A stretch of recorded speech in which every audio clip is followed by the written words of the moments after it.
เป็นครีเอเตอร์เป็นครีเอเตอร์มือใหม่สิโพสต์จั่งใดจั่งสิผ่านคือเพิ่นกฎใหม่ออกมาเบิ่งแล้วเป็นตาลุโตน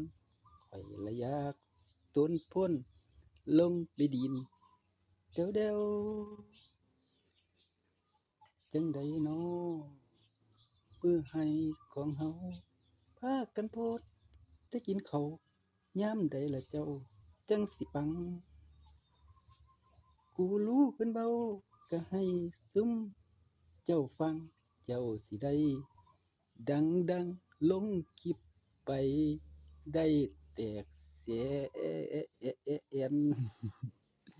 ครับยามเที่ยงครับพี่น้องโอ้กินข้าวเที่ยงไปแล้วเนาะ